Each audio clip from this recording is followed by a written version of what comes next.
الحمد لله رب العالمين، والصلاة والسلام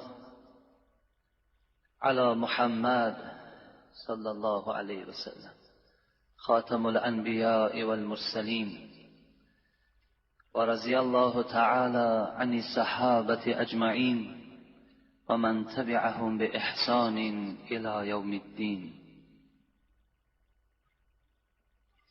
السلام عليكم ورحمة الله وبركاته. ربنا أفرغ علينا صبرا وثبت أقدامنا وانصرنا على القوم الكافرين. ربنا لا تزغ قلوبنا بعد إذ هديتنا وهب لنا من لدنك رحمة إنك أنت الوهاب.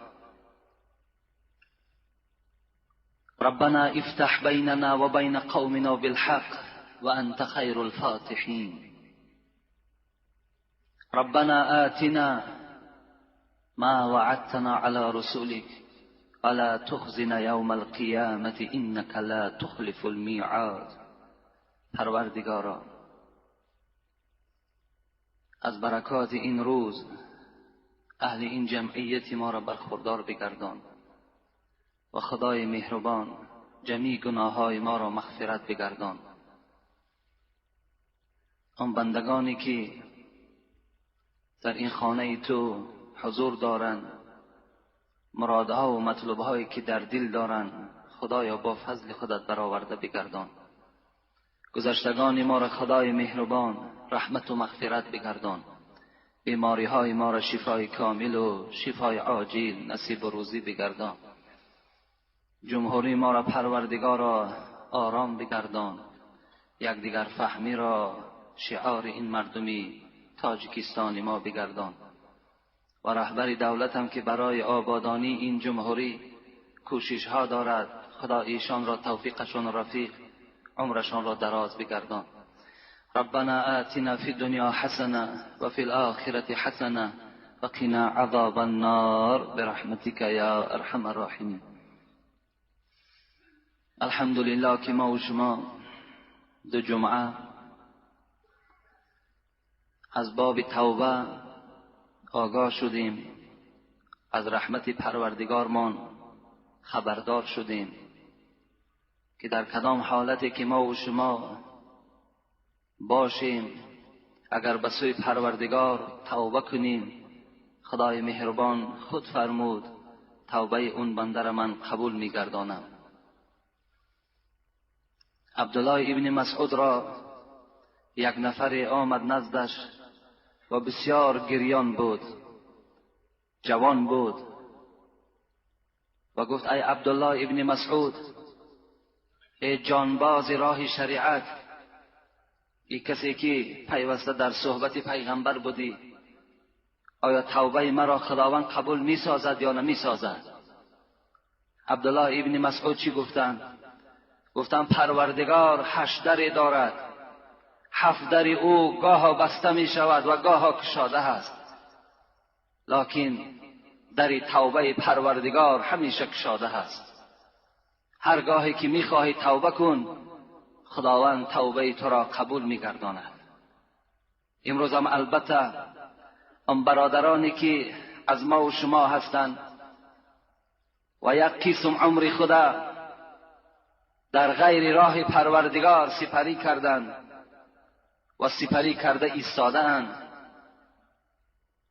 خدا کند که اگر اونها را یک توفیق نصیب بگرداند و اونها هم مثل شما اگر در مسجدها حاضر شوند، از صحبت خدا و پیغمبرش برخوردار شود، اگر این راه زنا و عرق و دیگر راههای باطله را برای خود مسدود گرداند و این راه روشن و راه نجات برای خودش اختیار کند، از روی این قدر وعده هایی که از آیه های کریمه و از احادیث های پیغمبر من برای شما رسانیدم، البته او انسان برخوردار می شود. اگر با شرطی که وی بر وقتر به سوی این دروازه رحمت پروردگار اگر دست بردارد، خداوند هر آینه از کل گناه او گذر میکند، این بنده را میبخشد. لیکن این معنای او را ندارد که از این رحمت ها و از این احادیث های خیلی بشارت دهنده که برای شما من رسانیدم، معنای او را ندارد که شما گناه کنید و توبه کنید، گناه کنید و توبه کنید. زیرا گناه باید از انسان گاه گاه سر زند. اگر چندی که انسان بی گناه هیچگاه حیات برده نمیتواند، چگونه که حبیب خدا گفتن کل بنی آدم خطاؤون و خیر خطائین التوابون، تمام فرزند آدم خطاکار است، هر کسی که نباشد. فقط معصومی از گناه این پیغمبرها بود. همه بشر، همه انسان بی خطا و بی گناه نمی شود. لیکن حبیب خدا گفتند بهترین خطاکارها آن کسانی هستند که اگر توبه کننده به سوی پروردگارشان باشند. حضرت عبدالله ابن عمر یک خدمتگار داشت. باری میگوید همین خدمتگار چی گناهی را صادر کرد، در حال نزد حضرت عبدالله آوردند، فرزند حضرت عمر. گفتند ای عبدالله، این خدمتگار تو چنین گناهی را انجام داد. حضرت عبدالله در حال یک چوب آداب برداشتند، خواستند با چوب این انسانی که گناه کرده است او را آداب دهند. این خدمتگار چی گفت؟ ای عبدالله، گفت به حق آن خدایی که تو را آفرید آیا تو بار گناه نکردی؟ گفت البته من گناه کردگی هستم، من یک بنده گناهگار هستم. گفت در حال بعد گناه پروردگار تو را عذاب کرد؟ گفت نه، عذاب نکرد.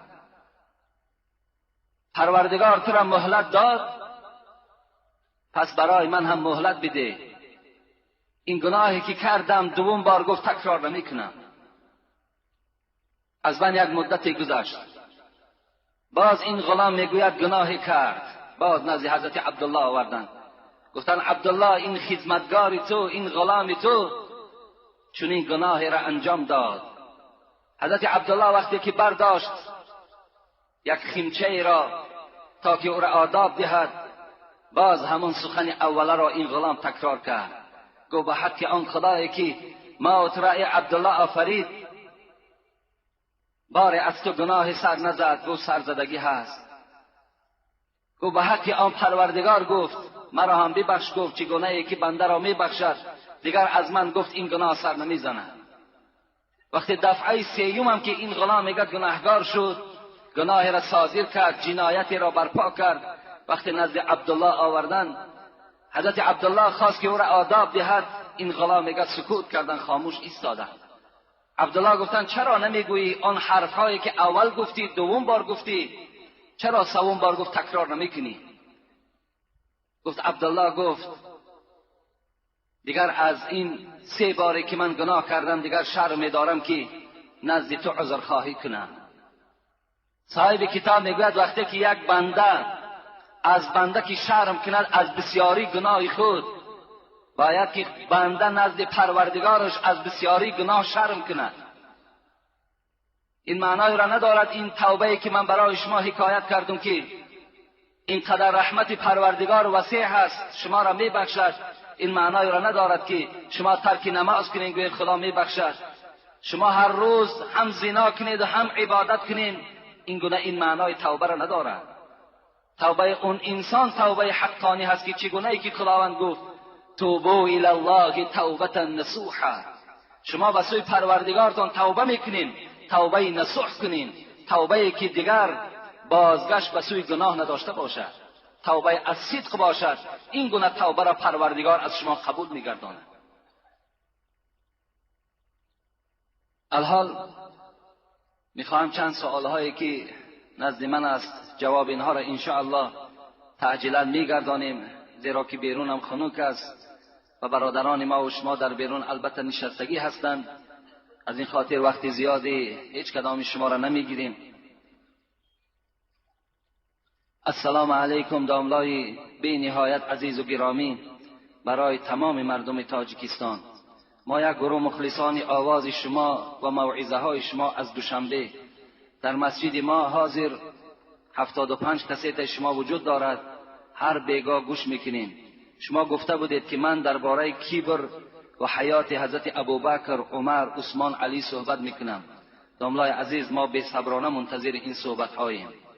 خداوند شما را از تمام مهربانی هایش بهره‌ور گرداند که ما از زبان شما تا امروز فقط حقیقت اسلام را شنیده ایستاده ایم. شهر دوشنبه انشاءالله خدا خواسته باشد، یعنی بعد انجام دادن این سوال و جواب ها، ما یک موضوع داریم در باب عرق نوش ها و کسانی که به مردم عرق میدهند، در معرکه های خود عرق دارند.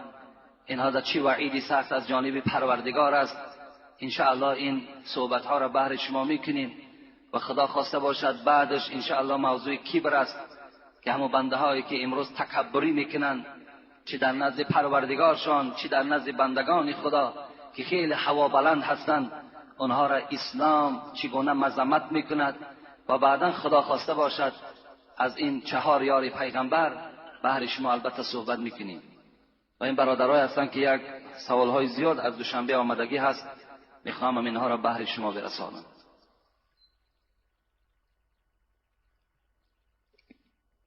سلام حاجی شیرین سخن که فخر مردم کولاب ما هستی.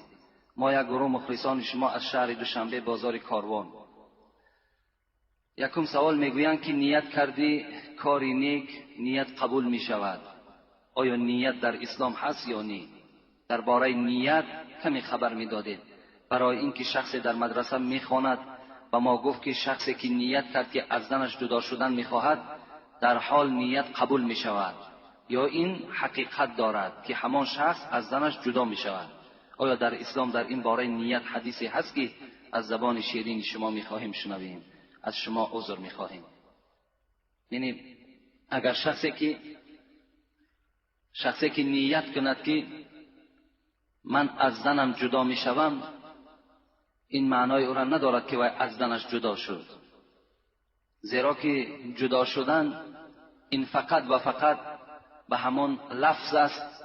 وقتی تا کلمه طلاق را اگر مرد استفاده نبرد، این حالت در بدلش اگر نیت هم که کند، این نیت دل اعتبار نیست. اگر چنده که در اسلام، یعنی ما و شما میخوانیم البته نیت در اسلام وجود دارد، چگونه که تمام کتابای احادیث پیغمبر وقتی که ما اگر ورق میزنیم اول احادیث های پیغمبر سر میشود انما الاعمال بالنیات. این از جز از این نیست که همه عملهای شما وابسته به نیتهای شماست. یعنی هر عملی را که ما انجام میدهیم وابسته به نیت ماست. مثلا اگر شما به نماز جمعه آمدید، نیت شما چی نیت است؟ اگر ادای نماز جمعه باشد خدا ثواب جمعه را به شما میدهد. اگر نیت شما برای ادای جمعه نباشد بلکه یگان نیت دیگری داشته باشید، برای خبرگیری یگان رفیقتان آمده باشید، برای خبرگیری یگان خویش و تبارتان آمده باشید، یا برای که گوش کنیم در مسجد چی میگن برده این خبرها را در یگان آدم با افلاس دیگه برسانیم، یعنی نیتون چی نیتی که باشد همون نیت به شما سزاوار میشوید. لکل امرئ منهم ما نوا گفت از پیغمبر، از برای هر شخص میرسد آن را که نیت میکنه. اگر شما در خانه یک گاو ذبح میکنید به مردم خام تلاش مثال تقسیم میکنید، چی ثواب کلانی دارد؟ اگر نیت شما از برای خدا باشد. نیت اگر ریا باشد، خودنمایی باشد، نشان دادن باشد، شما همون نیتی را که کردین همون سزاوار میشوید. یعنی چی نیتی که به دل شما میگذرد. لیکن در مسئله طلاق این نیت اعتبار ندارد که انسان اگر در دلش نیت کند که من مثال زن من 3 طلاق گفته، اگر به دلش همین نیت گذراند زنی او 3 طلاق نمی شود. زیرا این طلاق و دیگر معامله های سودایی همه وابسته به نطق هستند. یعنی تو اگر از زبانش نکشاید اینجا طلاق واقع نمی شود. ببین بعضی آدمی هست که حتی 1 سال 2 سال از خانه بیرون بشود همون زن هیچ کس طلاق گفتن نمیتونه. یعنی او زن حتی که طلاق شده هم نیست، تا وقتی که همین شوهر اگر همون لفظ طلاق استفاده نبره.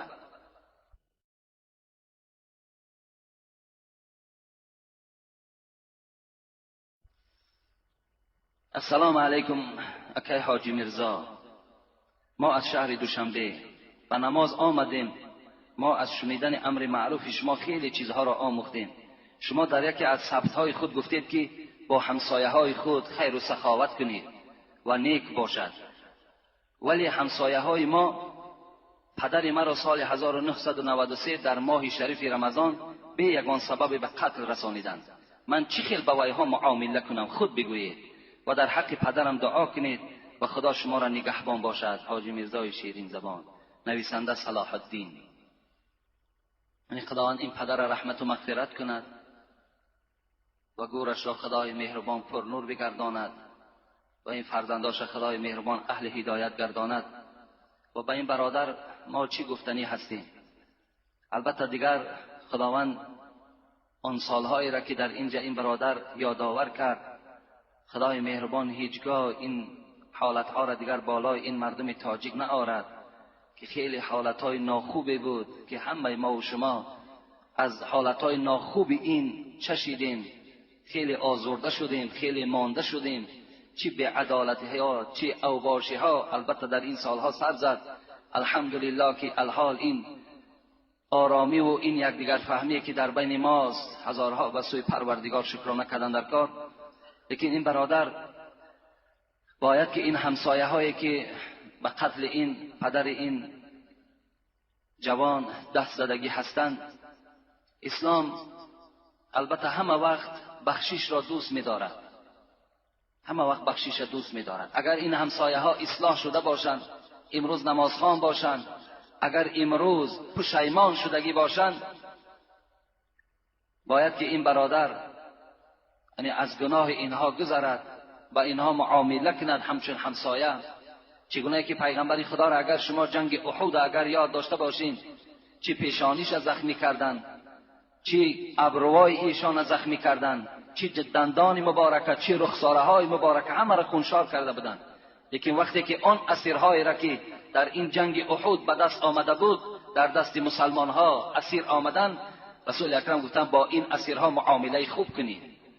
یعنی هیچگاه امر نکرد که این اسیرهایی که اینها سبب شدن و چهره من خونالود شد اینها را همه را به قتل برسانید نگفت، بلکه با این اسیرها گفت معامله خوب کنید، زیرا اینها نفرهایی هستند که نمیدانند آن چیزی که میکنند از روی نادانی کردند. یعنی این شخصانی که امروزم آن روزم دست مثال به قتل زدن، چی مثال خانه یک آدم حرام کردن که امروز من میدانم بعضی از اونها را که باور کنین در قطار شما نشستگی هستند، نماز میخوانند، از همان سالها و از همان کارهای خود خیلی پشیمان هستند، خجالت هستند. انشاءالله خداوند گناه های اینها را میبخشد. خود پشیمانی را پیغمبر خدا گفته است این کفارت گناه است اگر پشیمان شده باشند. لیکن این برادر ما هم باید که گذر کند، باید که بخشش کند و با این همسایه ها معامله خوب کند. لیکن پدر این انشاءالله از دست این گناه اگر شخصان هم که به قتل رسانیده شده باشد، این یک درجات خیلی بلند بردگی هست. باید که این هم البته فراموش نکند.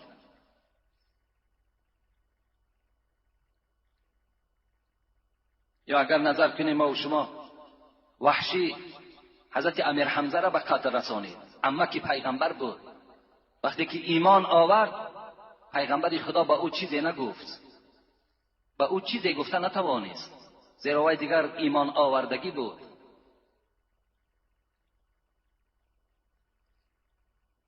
من یکی از مخلصان شما از شهر دوشنبه ثبت آواز دارم و کسیته های شما را هم میفروشم. آیا بگویید که باز کسیته های حافظ ها را هم میفروشم؟ کار من خطا هست یا راست؟ و شما چی میگویید در این باره؟ یگان سخنی بگویید. و من 100 سامان برای مسجد خیر کردم. در آخر در حق من دعا کنید تا که خداوند گناه های مرا ببخشد که خیلی بنده گناهکارم.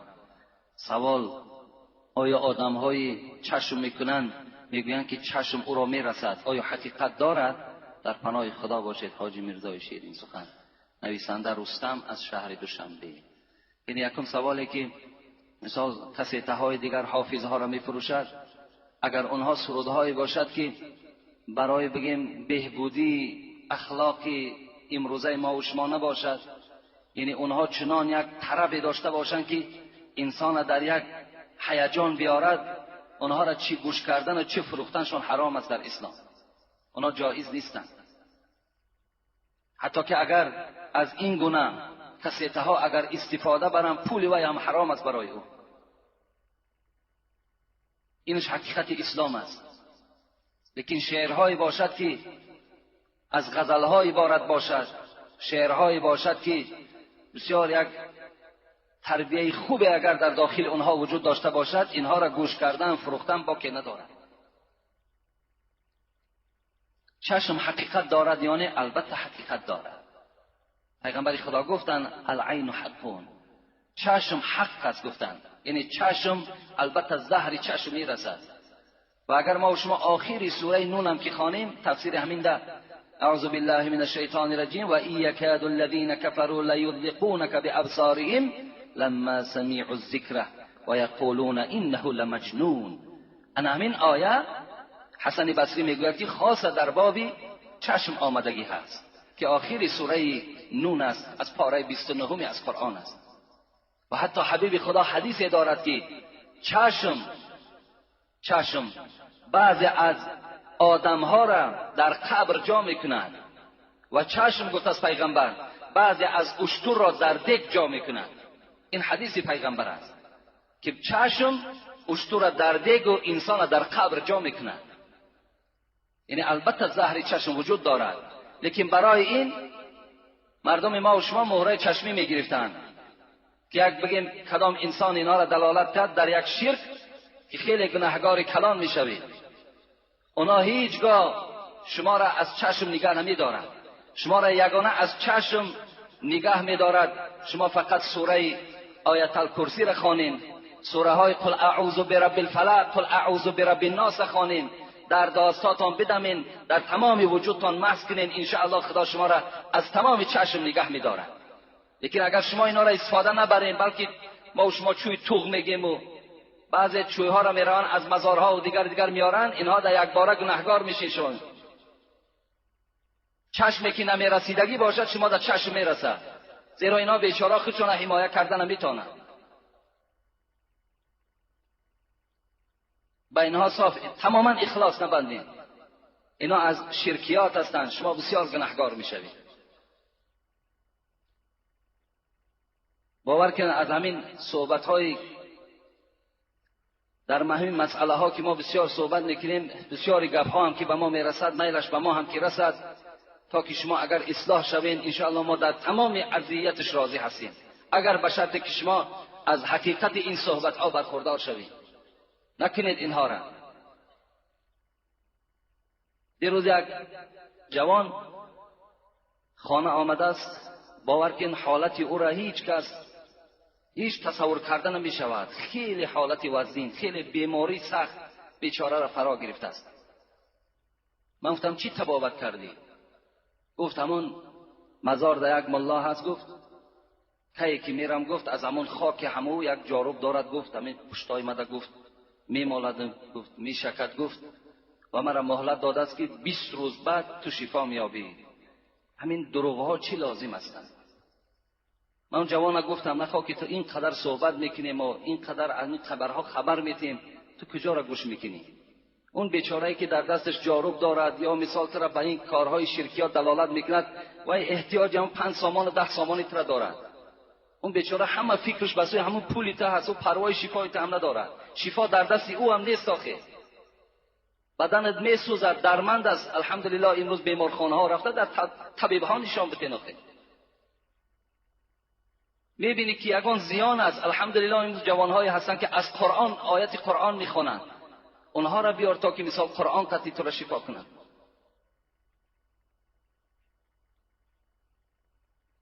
خدا رحمت کند همین مزارها را. سلام داملای خوشزبان حاجی میرزای محترم. بعد از سلام این که من یک مادر علم دیده، من دخترم را به شوهر دادم، بعد چند حادثه رخ داد که از حکم شرعی چنان بیرون است که حتی زبانم بر گفتن او نمیپیچد. خسور این دختر با اون نیتی بد میکرده است. پسرش از این اخلاق پدر درکدار شده مدت 4 سال است که برآمده به روسیه رفته است. بعد من به خانه دخترم رفتم، دیدم که خسور او را بوسه میکند. گفتم این چی واقع است؟ دخترم به من گفت که این نیتی بد است. برای همین شوهرم برآمده رفت و گفت که من دیگر از خصلت بد پدرم دیگر بر نمیگردم.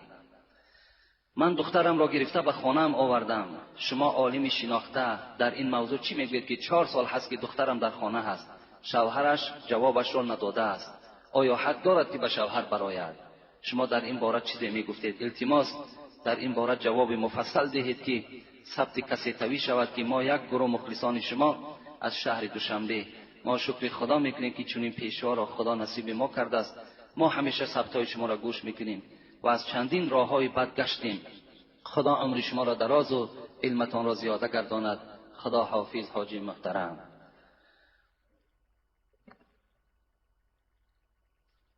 یعنی البته ما در این موضوع ها صحبت ها داشتیم. من چندین بار چه در باب ساتر، چه در باب خلوت کردن و چه در باب قبول مهمان از جانب زنهای ما و شما چندین بارها صحبت ها داشتیم. البته پیغمبر خدا به حکمت نگفتند.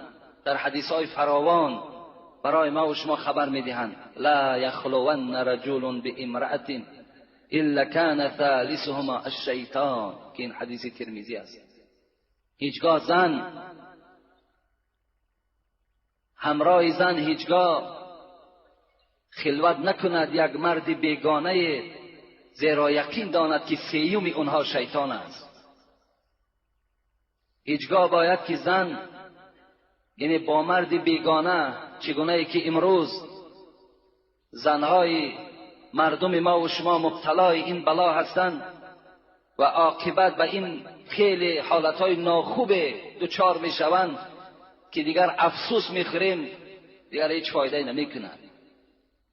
این پیغمبر خدا میگوید شما هیچگاه حق ندارید چی برادرش باشد،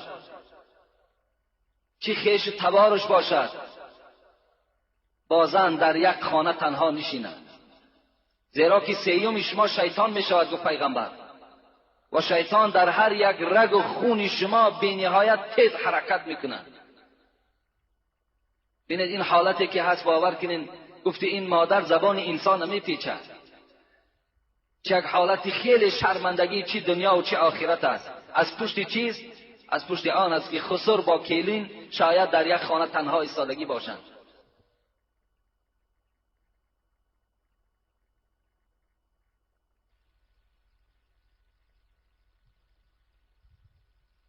ببینید این حالتی که هست باور کنین. گفت این مادر زبان انسان نمیپیچد. چه یک حالتی خیلی شرمندگی چی دنیا و چی آخرت است. از پشت چیز؟ از پشت آن است که خسر با کیلین شاید در یک خانه تنها ایستادگی باشند و این حالت در او پیدا شده باشد. بسیار احتیاط کنید جوانای عزیز و پدرای مهربان. زن ما و شما حقوق ندارد رفیق ما و شما را مهمانی کند. حقوق ندارد که وی مرحمت گفته و به خانه درآرد همراه او نشیند. حتی در یک حدیث پیغمبر خدا گفتم ایاکم و الدخول علی النساء، مردم گفت احتیاط کنید زنهایی که در خانه تنها باشند شما در اون خانه ها وارد نشوید. چی گفتند در دوام صحابه ها؟ فقال رجل یا رسول الله ارأیت الحنو، بچه عمکش چی؟ بچه تقاش چی؟ همسینفاش چی؟ پیغمبر گفتند الحنو الموت. اگر اینها گفت نزدیک شود تصور کنید که این یک هلاکت است. و اینها گفت تیزتر باز حادثه برپا می شود. یعنی اون مرد بیگانه گفت از این ده گفت بیخوفتر است، زیرا که این زن شاید که جرأت نکند که پیش این مرد بیگانه درآید، لیکن وقتی بچه عمکش باشد، بچه تقاش باشد، همسینفش باشد، این زن با طریق اولاد در نزد او رفته می نشیند، با او هم صحبت می شود. برای همین اگر ما و شما ذره ناموس اسلامی داشته باشیم نگذارید. این جایز نیست در اسلام. برای چی ما این سخنها را میگیم؟ این عاقبتش در ما و شما آمده رسیده ایستاده است.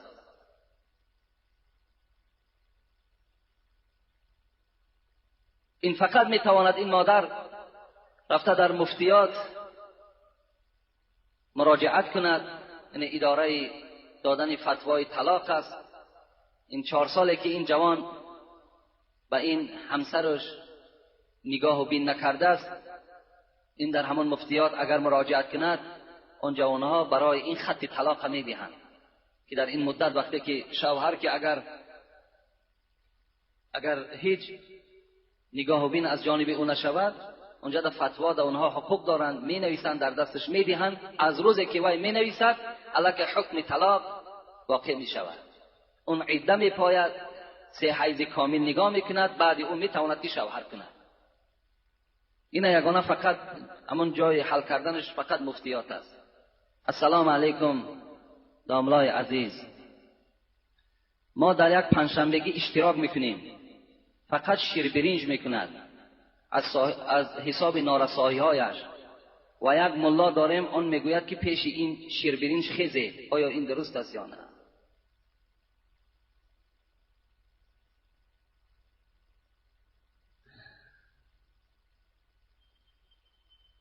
باور کنین چی برای همین ملایی که بیچاره همون یک شیربرنج دماند است، با همون یک شیربرنج همون هجوم کرده 5 کس 6 کس، همین حلال است برای همون ملا؟ ای ملا هم نیست بیچاره، اونا را شما ملا نگین، اونا گناهکار میشوین شما. اون ملایی که فقط پیش همون شیربرنج میخستگی باشد و همون ملای شیربرنج است، اون ملا نیست. وای یکمش پیش شیربرنج خستنش چی معنی دارد؟ گویا که پیغمبر شیربرنج خورده باشد. در یگان حدیث نآمد از پیغمبر شیربرنج خورده باشد. پیش شیربرنج نخیزین، بلکه این ملا خوب میشد که مردم میخیزانید، از جاش میگفت اینجا دیگر جای خوردن طعام ما نیست، بگذار بیچاره هم شیربرنجی که دارد با همراهی فرزنداش خورد. اون مادر فیراد میکرد، میفهمانید این از دستور اسلام. از حساب انمین گونه ملاها بیچاره امروز فکر میکنن مردم که همه همین مراسم ها از اسلامند، اینا از اسلام نیستند. اینا را انمین گونه ملاها در گردن مردم بار کردگی هستند. اسلام هیچگاه برای ما و شما وزنینی نمیخواهد، هیچگاه نمیخواهد که بیچاره به یک شیربرنج مانده باشد هم را به مردم ده، بلکه اسلام ما و شما میگوید اگر همون آب نانی که وی یافته است با مقداری که کفایت کننده برای فرزنداش است، اگر همراه فرزنداش خورد، روحی همون پدر و مادر شاد می شود. اینقدر وزنینی ها، اینقدر مشکلات ها بالای همین مردم آوردن چه حاجت است؟ اینا از اسلام نیستند. ممکن نیست پیش هیچ نه شیربرنجش خیزین نه پیش دیگرش، بلکه توانین همون معرکه را ترک کنین، انشاءالله ثواب میگیرید. بگذار همون ملا بیچاره خودش خوردن گیرد، شما روین. سلام ای پیروی دین مبین اسلام حاجی میرزای عزیز، من یک سوال دارم که برادر من حق دارد که زن مرا زند، که زیرا میگوید که من حق دارم، چی کار کنم؟ با همین کار سبب شد و زندگی من ویران شد. حقیقت این را به من بیان کنید. من یک مخلص شما از ناحیه ورزاب شهر دوشنبه هستم. دوم سوال، پدرم از مادرم جدا شده است، وی زن دارد، از ما جدا می باشد. به من زکات دادن جایز است یا نه؟ برای آن که زندگانی را من با همراهی مادرم دادرانم پیش برده ایستادم. اینجا یکم سوالش جواب میگوییم. البته برادر او حقوق ندارد که زن دادرش لق قین کند، یعنی بالای اون زن فقط شوهرش حق دارد. اعظم الناس حقا علی المرأة زوجها، گفت از پیغمبر، بزرگترین حق بالای همون زنها فقط شوهرها دارند. یعنی از تمام پستی و بلندی این زن فقط شوهر پرسیده می شود. از این خاطر این حقوق ندارد که زن اون برادرش را لق قین کند. و این پدری که اگرچند که وی زن گرفته است جدا هم کشیده باشد، فرزند حق ندارد که به پدر خود زکات دهد یا به مادرش زکات دهد. یا پدر و مادر مالدار باشد فرزنداش زکات دهند، این درست نیست در اسلام. فقط زکات دادن میتواند برادر را دهد، برادر خواهرهاش دهد، یا خواهری به دولت باشد میتواند که مثال خواهر و اپش زکات دهد. بین فرزندها دادن زکات جایز، لیکن بین پدر و فرزند یا بین دختر و مادر این در اسلام درست نیست زکات دادن. در پهلوی ما کسیته فروش است که دائم کسیته های شما را میماند و ما گوش میکنیم. شما یک ثبت خود گفتید که بچه بیزن علم داشته باشد پیش در آمدنش جایز است، ولی یک معلم میگوید که بچه یاش را ممکن نیست پیش در آمدن و میگوید که این ملای شما حاجی میرزا حزب تحریر است و تا روزی که هستیم آن چیزی که مسئله که هست ان شاء الله ما حقیقت به گوش شما میرسانیم. امروز هر کس هر چی میگوید، ما را سلفی هم میگویند، ما را تحریری هم میگویند و دیگر مسئله های زیاد. باور کنین یک چیزهای میشنویم که همش تهمت است. الحمدلله از همه این ما الحمدلله خالی هستیم. ما آن چیزی که هست در آیت های قرآن، آن چیزی که هست در احادیث های پیغمبر خدا، آن چیزی که هست در مسئله هایی که ما و شما میخونیم از مذهب ابو حنیفه، ما همون به سمع شما رسانیده ایستادند. از همه این تهمت ها هستند. این هیچ کدامش حقیقتی ندارد. اگر کدام اونها را شما دریاب میکنید پیش من بیارید مثال اثبات کند، بعداً گوش کنید خان چی مثال چی جواب میگیرد و چی میگوید. دروغ است. و بچه بیزن حق دارد که پیش در آید. اگر عالم باشد حقوق دارد که نماز مردم خوانده دهد. السلام علیکم و رحمت الله و برکاته. حاجی میرزا، از شما میخواهم که درباره حجاب موضوع میگذرانید در جمعه های نزدیک. خدا خواسته باشد ان شاء الله این موضوع هم در فکر ما هست که در باب حجاب، در باب لباس زنها هم ان شاء الله یک صحبت میکنیم. دوم اینکه درباره ترجمه سوره قاف موضوع میگذرانید که آن حالت این دنیا و آن دنیا را بیان میکند. از زبان شیرین شما شنیدن میخواهیم. سوم سوال اینکه منزل بابای آدم علیه السلام و مام حوا در کجا واقع است؟ در قصه نوح علیه السلام آمده است که خداوند با وی امر کرد که آنها را در کشتی خود بار کن تا که آنها را زیر آب نماند. بعد از اینها آنها را کجا بردند؟ از شما عذر بسیار میخواهم که با این سوال هایمان شما را غم و دقت میدهیم. ما مخلصان اشدی از بازار کاروان در حق ما دعای خیر کنید که خداوند قلبهای ما را مملو از نور و یقین از ایمان بگرداند. خداوند عمر شما را دراز بگرداند.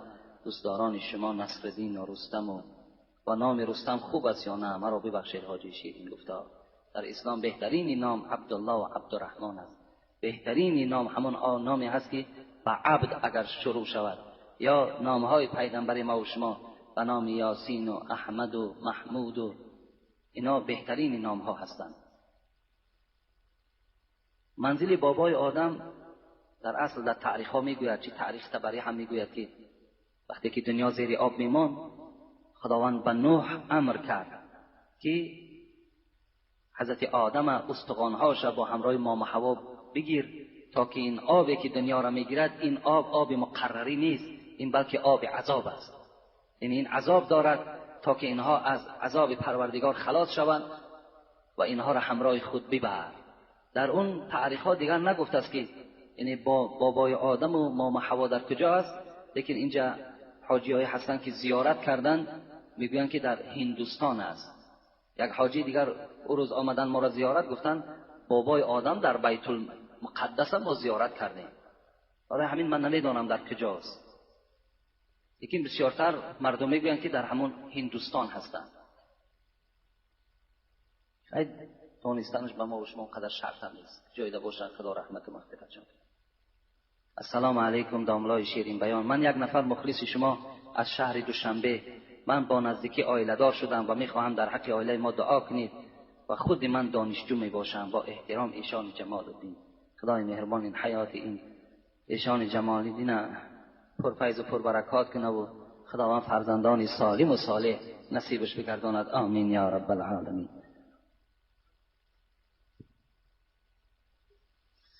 سلام حاجی محترم که فخر کلاب ما می باشید. بعد السلام این که درباره مائندرها یک جمعه خود را که خیلی وقت زیادی خود را صرف میکند صحبت میکردید که مائیندرهای بیرحم برای پسر و دختران همان شوهر اوست معامله بد میکنند و تنگروی ها میکنند. صحبت شیرین میکردید، زیرا همان طفل ها گناهی ندارند.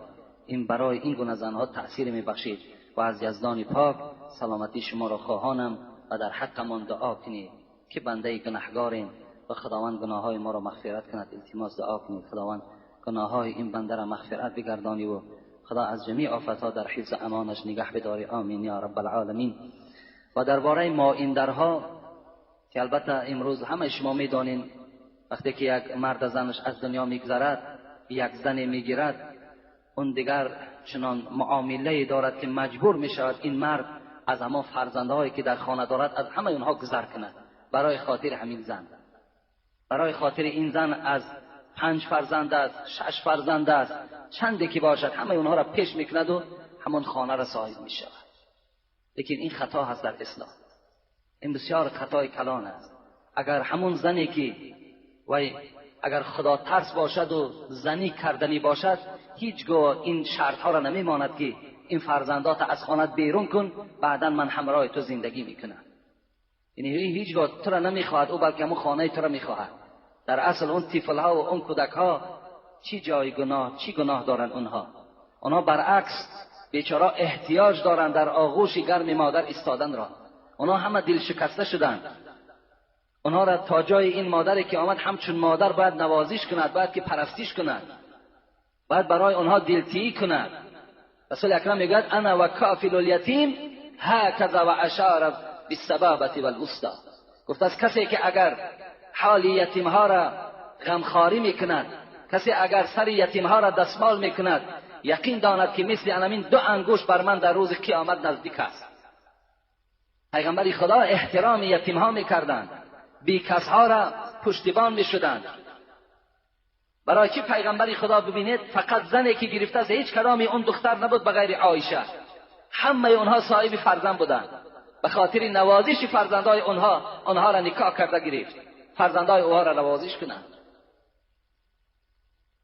بعد این مائیندرها بگیم، این مادرهایی که آمدن در این خانه باید که چه خدمتی در مرد کنند، چه خدمتی فرزندهای او را کنند، اونها را به وایه رساند. من عال جاریتین حتی تبلغ جاء یوم القیامت هکذا. باز حدیث پیغمبر است، کسی اگر 2 دخترچه را اگر تربیه میکند روز قیامت میآید هکذا. گفت پیغمبر با اشاره 2 انگشت کردن.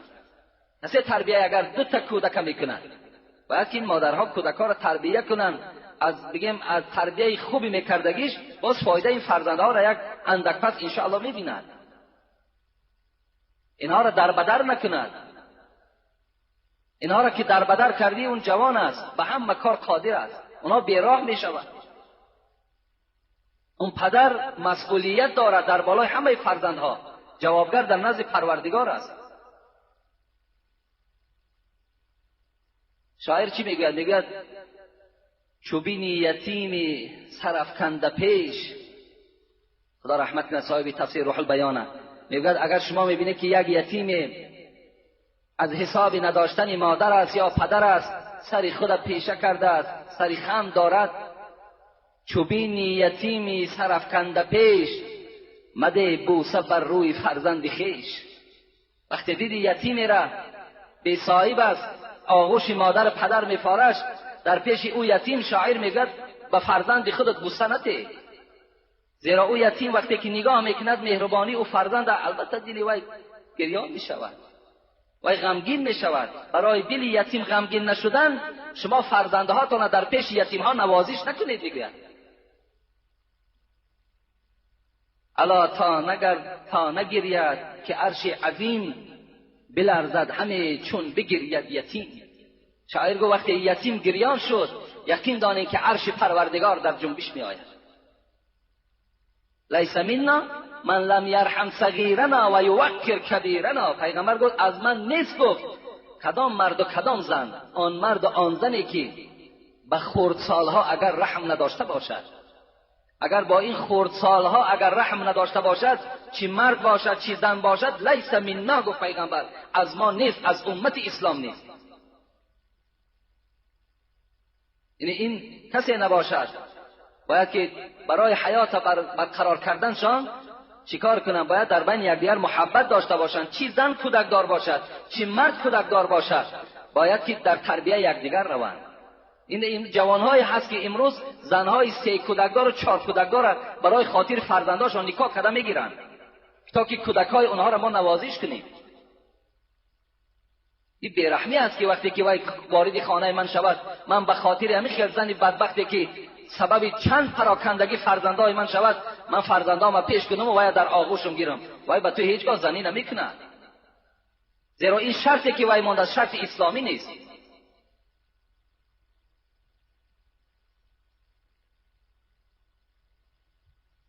بسم الله الرحمن الرحیم. السلام علیکم محترم اکای حاجی میرزا. یکی از نزدیکان من دختر از من خواهش نمود که مکتوب من را به حاجی محترم رسانیده و من مصلحت دهد. من طول چند سال است که کتاب میخوانم، نماز میخوانم، ستر عورت میکنم. همسایه ها تهمت کرده خواستگارهایمان را از راه میگردانند و اینها میگویند که این دختر کسلی هست، همین کسبه را در سرش مانده و برای همین کتاب میخواند، سطر میکند و برادرانم میگویند که سطر نکن. من با گپ برادرانم بگیرم یا که نی، سطر عورت کنم یا نکنم. البته امروز این سوال یک بار دیگر بر ما وارد شده بود که بعضی همسایه های هستند که به خانه یک همسایه اگر خواستگار آید کار میکنند که پیش راه او را گیرند. هر گونه تهمت هایی که چگونه ما را میکنند، هم گونه تهمت ها را مثال میرسانند که وای کسلی است و وای دیگر است و وای دیگر است گفته، یعنی نمیخواهند که در خانه همون همسایه‌اش یک خرسندی برپا شود. حالان که حبیب خدا میگه لا یؤمن احدکم حتی یحب لاخی ما یحب لنفسه. ایمان کامل ندارد آن مؤمنی که اگر آن چیزی را که برای خودش دوست می‌دارد برای برادرش دوست ندارد. آن چیزی را که برای خودش دوست می‌دارد، یعنی خرسندی را دوست می‌دارد، دختری خودش به شوهر دادن را دوست می‌دارد، لیکن برای همسایه‌اش این اگر دوست ندارد، اون همسایه گو ایمان ندارد. المسلم اخو المسلم گفتن پیغمبر، لا یکذبوه ولا یخذلوه ولا یخونوه. مسلمان برادر مسلمان است، باید که مسلمان خیانت نکند، مسلمان دروغ نگوید، مسلمان خار نسازد. کل المسلم علی المسلم حرام عرضه و ماله و دمه. پیغمبر میگه هر یک مسلمان بر مسلمان حرام است. چی؟ آبروی او، مال او، قدر و قیمت او. برعکس ما و شما باید که امروز تبلیغ کنیم. اگر در همسایه ها من دخترهای باکره رسیدگی باشد، باید که دیگر جوانها را تبلیغ کنیم که در همسایگی ما فلان دختری هست، بی نهایت دختری خوب است. باید اینها را تبلیغ کنیم تا که اونها تیزتر صاحب شوهر شوند. این کارها ماندگی ما و شما دشمنی می‌ورزیم. در این حالت ما و شما ایمان از دست میدیم. و این خواهر میگوید گپی برادر ما گیرم یا نگیرم ستر عورت میکنم، تا جای این برادرها یک ناموس اسلامی داشته باشند که خواهری خودشان امر به روی مال انداختن کنند، باز نخواه که یک به ناموسی اونها را فرا گرفته باشد و نخواهند که خواهری اونها روی مال داشته باشد یا پیشی بری بسته داشته باشد. و وصینا الانسان بوالدیه حسنا. خدا میگوید ما سپارش دادیم فرزند آدم را که با پدر و مادرش مهربان باشد، نیکوکار باشد. وقتی تفسیر این آیت خواندم، سعد ابن ابی وقاص میگوید این آیت در شأن من نازل شده است. چگونه؟ میگوید وقتی من ایمان آوردم مادرم بر من خبر داد. سعد گفت خدا به تو سپارش داد که و وصینا الانسان بوالدیه حسنا، و پدر و مادرتان مهربان باشید، اطاعت کننده باشید. پس من بر تو امر میکنم ای سعد که کافر شو، و الا اگر کافر نشوی من نه غذا میخورم نه هیچ نوشابه می نوشم و این آفتاب سوزانی که میبینی این آفتاب ترک نمیسازم و زیر سایه نمیروم. میگوید این مادر این گناه کرد. برای آنکه سعد ابن ابی وقاص از ایمان محمدی برگردد و کافر شود، این شرط در پیش سعد گذاشت، یا کافر میشوی یا مادر در همین زیر آفتاب بی غذا و بی شراب هلاک میشود. وقتی میگه زیر آفتاب رفت این مادر، یک شب میگوید تا روز چیزی ننوشید، چیزی نخورد و در آفتاب میگه نشستگی بود.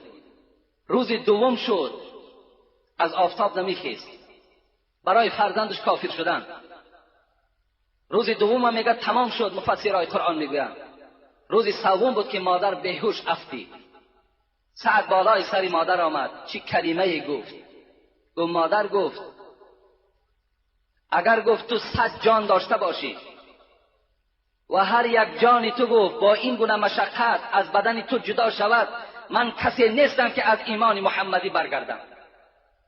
من کسی نیستم که من از ایمان محمدی برگردم. اگر 100 جان داشته باشی با این گونه مشقت جانها از بدن تو جدا شوند، من کافر نمیشوم. اختیار داری. گفت مادر وقتی میگه این سیاست فرزند شنید، این اراده مستحکم فرزند که شنید، از زیر آفتاب خیست آمد، میگه غذا هم خورد و نوشابش هم نوشید. یعنی باید این خواهر و این دادرهایی که در این راه هستند باید صاحب اراده باشند. باید دیگر دلالت هیچ کس در نزد پروردگار گناهکار شدن این بهتر نیست از او که تو در نزد برادرت، پدر مادرت ملامت زده میشوی.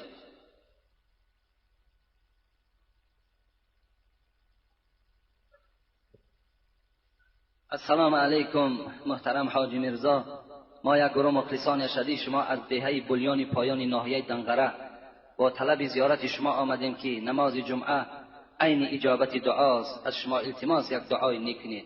این برادران از ناحیه دنقره چند جمعه شد که در این جمعه های ما و شما خیلی نفرهای زیاد آمده اشتراک دارند.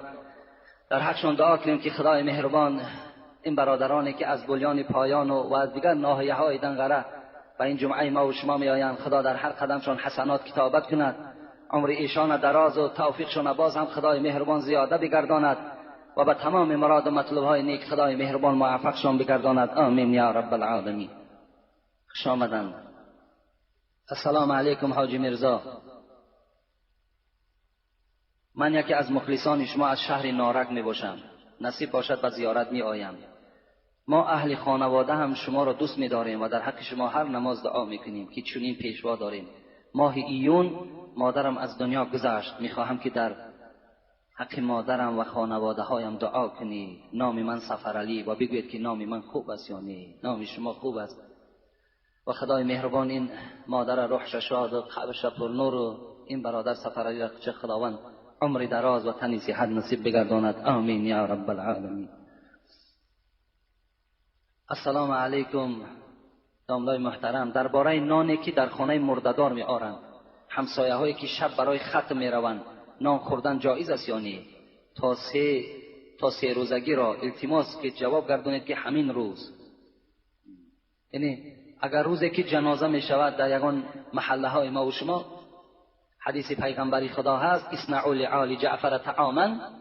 شما وقتی که جعفر از دنیا گذشت، برادر حضرت علی و رسول اکرم امر کردند که جعفر خانوادهش نگذارید که طعام پزی کنند، زیرا آنها مشغول به مصیبت هستند. شما همسایه ها نان و آب آنها را تا 3 روز چکار کنید؟ آماده کنید.